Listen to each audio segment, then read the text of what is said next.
In the middle of the 14th century, people went to bed healthy and woke up dying. A fever would strike without warning. Dark swellings appeared under the arms and along the neck. Within days, sometimes hours, entire families were gone. Church bells rang so often that cities stopped counting the dead. Graveyards overflowed, streets fell silent, and across Europe, a single terrifying question echoed everywhere. Was this the end of the world? What people didn't realize at the time was that they were witnessing the deadliest pandemic in recorded human history, one that would kill up to half of Europe's population and permanently reshape civilization itself. This was the Black Death, and once it began, there was no escape. To understand the devastation that followed, we must first understand the height from which humanity fell. The early 14th century was not a time of darkness and stagnation as often portrayed. It was the apex of the High Middle Ages, a period of remarkable stability, population explosion, and interconnectedness that Europe had not seen since the Roman Empire. Thanks to a climatic phenomenon known as the medieval warm period, harvests had been bountiful for generations.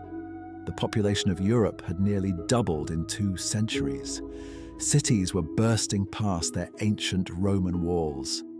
Paris, Florence, Venice, and London were vibrant, chaotic, densely packed hives of human activity.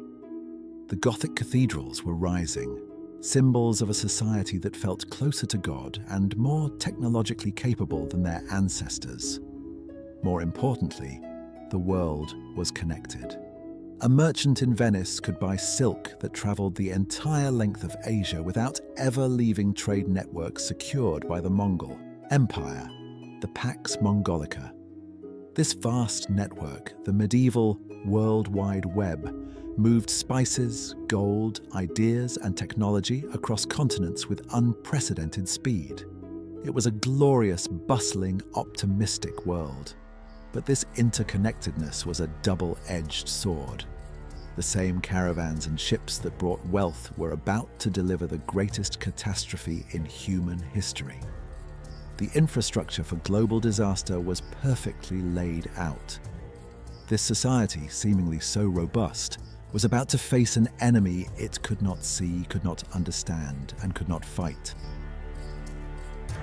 The origin of the apocalypse lay thousands of miles from the stone streets of Paris, in the vast, windswept steppes of Central Asia, likely in the region of modern-day Kyrgyzstan or northern China.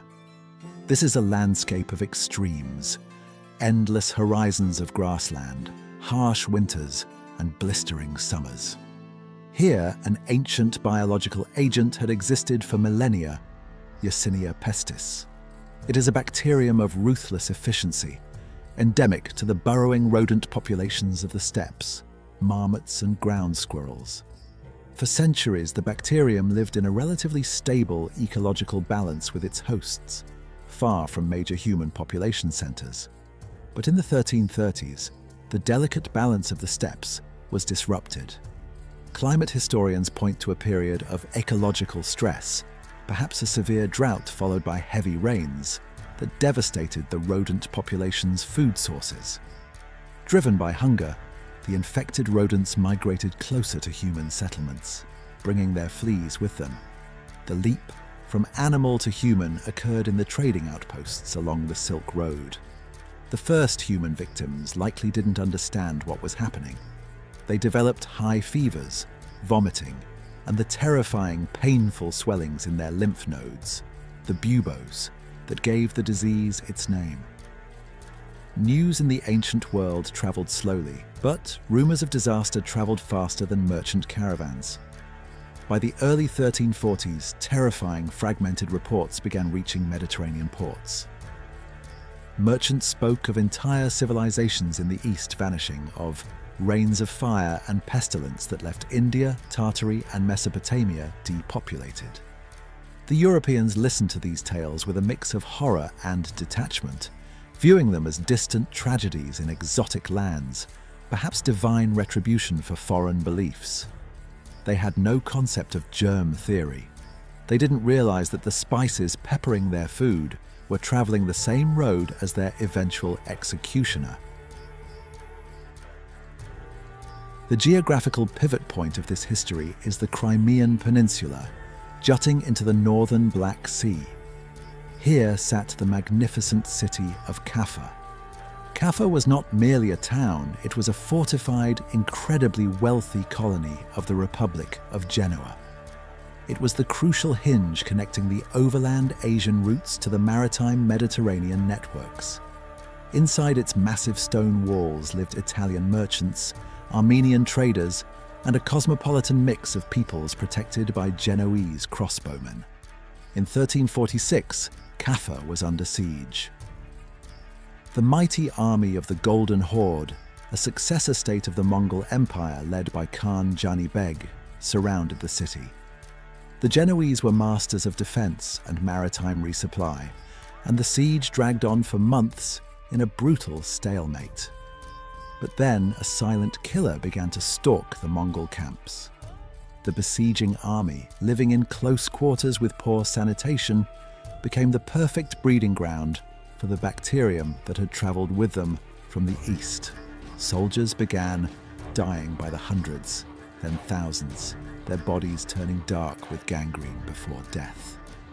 The Mongol army was dissolving not from enemy action, but from biology.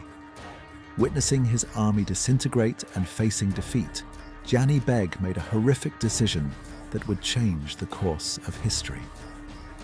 In an act of desperate, calculated psychological and biological warfare, he ordered the corpses of his plague-ridden soldiers to be loaded onto trebuchets. For days, the sky over Caffa rained dead bodies. The Genoese defenders watched in horror as the pestilent corpses smashed onto roofs and into market squares. The psychological terror was immense, but the biological impact was immediate. The bacteria, carried by the fluids of the corpses and the fleas abandoning their cold hosts for warm living ones, infiltrated the city. The unbreakable fortress had been breached from within. Panic gripped Caffa. The wealthy Genoese merchants, realizing the city was doomed, utilized their greatest asset, their ships. 12 Genoese galleys loaded with refugees, cargo, and unseen stowaways slipped out of the harbor, fleeing past the dying Mongol army, heading for the safety of home. They sailed through the Bosphorus, past Constantinople, which was soon devastated itself, and into the open Mediterranean. This sea was the economic engine of Europe, a zone of intense, fast-moving trade. The fleeing ships became vectors of death, docking at major hubs to resupply, unknowingly seeding the infection at every stop. The first major European port to fall was Messina in Sicily. When the Genoese galleys arrived, the dock workers who rowed out to meet them were greeted by a scene from hell. Contemporary chroniclers record that most sailors were dead, their bodies rotting on deck. The few survivors were delirious, racked with pain, covered in black boils dripping blood and pus. The port authorities of Messina realized too late the nature of the cargo. They ordered the ships expelled, but the true agents of transmission, the black rats ubiquitous on medieval ships and the fleas on their backs, had already used the mooring ropes to scurry onto the docks. Messina was the test case for Europe, and it failed miserably. The speed of the infection was paralyzing. The close-quartered living conditions of a medieval port city acted as an accelerant. Within weeks, the social fabric of Messina disintegrated. People fled the city for the countryside, only spreading the contagion further across the island. News of the great pestilence spread, and other ports tried to close their harbors to ships from the east. But medieval quarantine was a leaky sieve. Greed often overcame caution. A ship laden with valuable spices could often bribe its way into port. By early 1348, The great maritime republics were crumbling. Genoa, the home port of the ships from Caffa, was devastated. Venice, the queen of the Adriatic, faced an existential threat. The Venetians, the most pragmatic of merchants, eventually developed the concept of the lazaretto, islands in the lagoon designated as quarantine zones, where arriving ships and crews had to wait 40 days, 40 giorni, before entering the city. It was a pioneering public health measure, but for the first wave, it was too little, too late. The gondolas of Venice became funeral barges, piling bodies high as they navigated the silent canals. From the Italian ports, the disease moved west to Marseille, the great gateway to France, and crossed the Adriatic to Dubrovnik. The coastal perimeter of Europe was breached. Now, the disease turned inland. As the plague moved away from the coasts, following river barges along the Rhone and carts along Roman roads, it encountered the dense heart of medieval Europe. Cities like Paris, Florence, London, and Barcelona were walled enclosures of winding, narrow alleys, multi-story timber houses that blocked out the sun, and open sewers running down the center of streets. They were incredibly vibrant, rich places, but hygienically, they were tinderboxes waiting for a spark. When the plague hit a major metropolis, it didn't just kill people, it killed the city itself as a functioning organism. We must understand the terror of facing this without modern science. The best minds of the 14th century, the doctors of the University of Paris, were baffled. Their framework was not germ theory, but the ancient Greek theory of humours and miasma. They believed the air itself had been corrupted, perhaps by a specific planetary alignment of Saturn, Jupiter, and Mars in 1345 that released noxious vapours from the Earth. Doctors advised people not to bathe, as it opened the pores to corrupted air. They burned aromatic woods like juniper and rosemary in street corners to combat the smell of death. They bled patients already weakened by the disease. They lanced the buboes, which only spread the septicemic infection faster. Every rational attempt to stop the disease only seemed to feed it. The realization that their best knowledge was useless created a profound psychological crisis. The Italian writer Giovanni Boccaccio, who witnessed the devastation of Florence, a city that lost perhaps 60% of its population, left us chilling accounts of the social collapse. The terror of contagion was so great that the most sacred bonds of humanity were severed. Boccaccio wrote of fathers abandoning sons, wives leaving husbands to die alone in their beds. The sick were walled up in their homes. The intricate machinery of medieval life stopped. Laws were ignored because there were no magistrates to enforce them. Courts closed. Bakeries stopped baking. The sounds of a busy city, carts, shouting merchants, construction, were replaced by a heavy, oppressive silence, broken only by the constant tolling of church bells until the ringers themselves died, or authorities banned the bells to stop spreading panic. The dead piled up faster than they could be buried. The consecrated ground of churchyards became full, leading to the digging of massive plague pits, trenches where bodies were stacked like cordwood, layer upon layer, covered with a thin dusting of soil. In the 14th century, there was no distinction between the physical world and the spiritual world.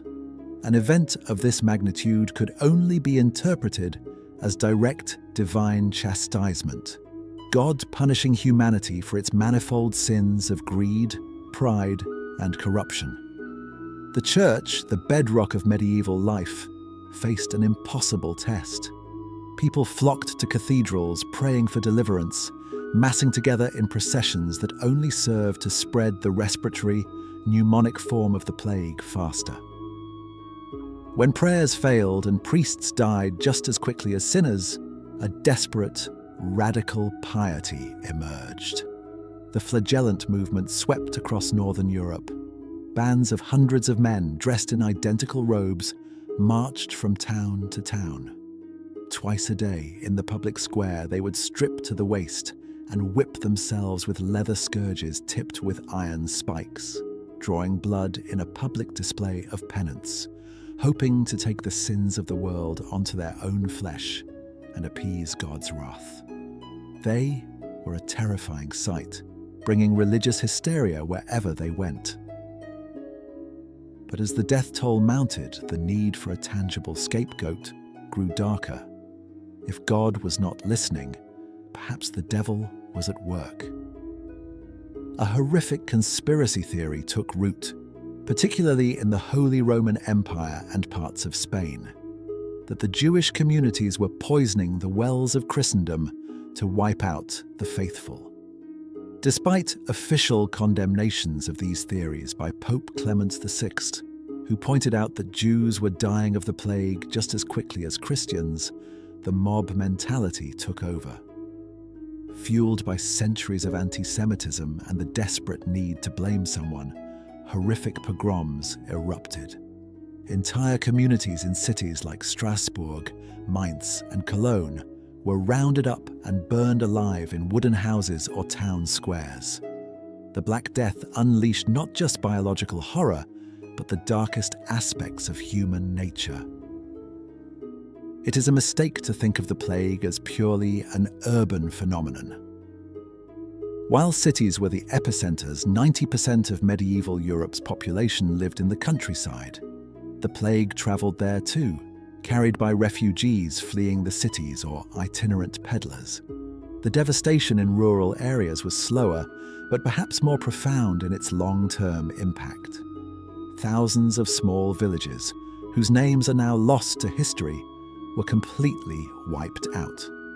The manorial system, which relied on a steady supply of peasant labor to work the Lord's land, ground to a halt. Contemporary chronicles describe eerie rural scenes, harvests rotting in the fields with no one to bring them in, herds of sheep and cows wandering aimlessly through the landscape, eventually turning feral or dying of neglect because all the shepherds were dead. Wolves, emboldened by the lack of human presence, began encroaching closer to the remaining settlements. The carefully managed medieval landscape was being reclaimed by the wilderness. By 1350, the plague had reached the northern limits of the continent, Scotland, Scandinavia, and even the small settlements of Greenland, dealing a death blow to the Norse colonies there. It had burned through the entire continent, from the warm Mediterranean to the frozen north. By 1351, the initial catastrophic wave of the Black Death began to burn itself out. The bacterium had simply run out of easily accessible victims. The fog began to lift, revealing a continent transformed. The exact death toll will never be known, but modern historians estimate that between 75 and 200 million people died across Eurasia and North Africa. In Europe alone, perhaps 50% of the population perished in less than 5 years. The survivors emerged into a world that looked the same, but was fundamentally different. The immediate aftermath was economic chaos and severe inflation. But then something remarkable happened. The massive depopulation created a severe labor shortage. For the first time in centuries, the peasant held the power. Lords desperate to have their land worked had to offer higher wages and better conditions. The rigid structures of serfdom cracked and, in many places, eventually broke. The golden age of the laborer had begun, born from ashes. Psychological scars ran deep. Art became obsessed with death. The danse macabre, the dance of death, became a popular motif, showing skeletons dancing kings, popes, and peasants alike to the grave, a stark reminder that death was the ultimate equalizer. The Black Death was the greatest trauma Western civilization ever endured.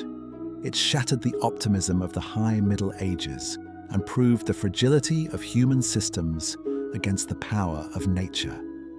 The society that rebuilt itself was more cynical, more questioning, and forced to adapt. In the end, the path of death we have traced today cleared the ground for the slow, painful emergence of the modern world.